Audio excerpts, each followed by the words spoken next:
दोस्तों नमस्कार। प्रतियोगी परीक्षाओं की तैयारी करने वाले छात्रों को ये बात जहन में बैठा लेनी चाहिए कि जो सफलता है, चाहे आरएस का एग्ज़ाम हो या और कोई एग्ज़ाम हो, ये किसी की जागीर नहीं है।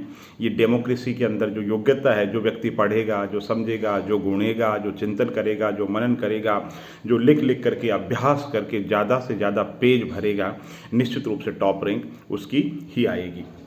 ठीक है। तो आरएस मुख्य परीक्षा की अगर मैं बात करता हूँ दोस्तों, हम उत्तर जब लिखते हैं ना, तो उत्तर लिखते समय जो डेप्थ होनी चाहिए उत्तर के अंदर, वो डेप्थ हमारे होते नहीं। सवाल बहुत बेसिक होते हैं। ठीक है। जैसे सपोज करो राजस्थान के अंदर राज्यपाल की स्थिति है, राज्यपाल की भूमिका है। ठीक है। अब आप जनरल जो बुक्स है, जैसे मान लो डीडी बासु में, एम लक्ष्मीकांत में आप उत्तर लिख रहे हो, जबकि वहां वो उत्तर नहीं है। राजस्थान में राज्यपाल की शक्तियों की बात करनी, राज्यपाल का ने राजस्थान में कब कब प्रयोग किया, तो वो उदाहरण तो राजस्थान के देने पड़ेंगे। इस तरीके से सपोज करो आप स्थिति मुख्यमंत्री की स्थिति बता रहे तो राजस्थान के मुख्यमंत्री के उदाहरण देने पड़ेंगे।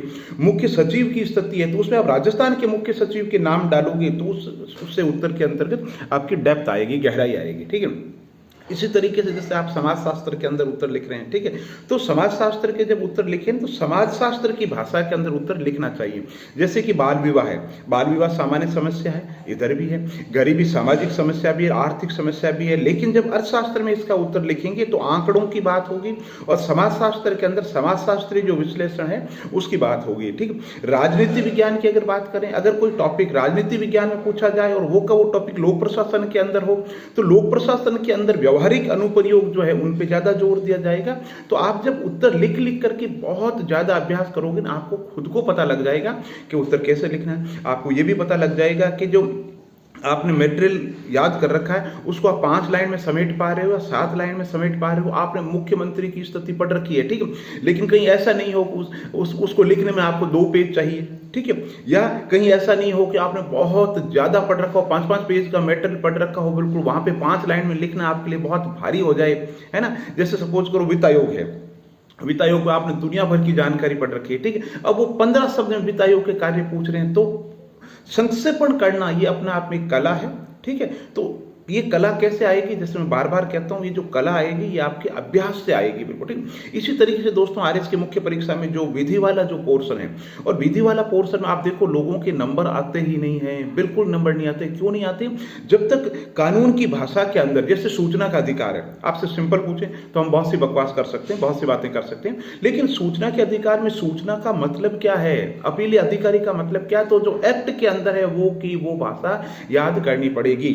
बाल विवाह की परिभाषा हम सामान्य अर्थों में लिख सकते हैं, लेकिन बाल विवाह कानून के अंतर्गत बाल विवाह की जो परिभाषा दी गई है वो परिभाषा आपको याद करनी पड़ेगी। राजस्थान भू राजस्व अधिनियम की बात हो तो जहां एक्ट में जैसे परिभाषित किया गया है ना, जैसे कि सपोज करो महिला शब्द को परिभाषित किया, तो महिला शब्द का मतलब क्या, एक्ट के अंदर क्या है। ठीक है। तो संविधान के अंदर हूबहू वो की वो भाषा आनी चाहिए। जागीरदार से क्या मतलब है, किसान से क्या मतलब है, कृषि से क्या मतलब है, कृषि वर्ष से क्या मतलब है, तो हूबहू एक लाइन भी कोशिश करो इधर से उधर नहीं हो। कब्जा क्या है, स्वामित्व क्या है, अधिकार क्या है, कानून की भाषा के अंतर्गत। और अगर किसी कानून व्यक्ति का नाम पूछे, परिभाषा पूछे, उस व्यक्ति की सामंड क्या कहता, तो फिर सामंड की हूबहू की वो परिभाषा लिखनी पड़ेगी। तो कहने का मतलब है मुख्य परीक्षा के लिए पढ़ो, पढ़ते समय ध्यान से पढ़ो, बार बार ये लाइन कहता हूं, फिर चिंतन करो आप। ठीक है। जैसे आपने पढ़ा कब्जा, आपने पढ़ लिया साहब कब्जा क्या है, ओके साहब ये कब्जा, ये स्वामित्व है। कब्जे और स्वामित्व में 8 अंतर बताओ कि ये कब्जा और स्वामित्व है।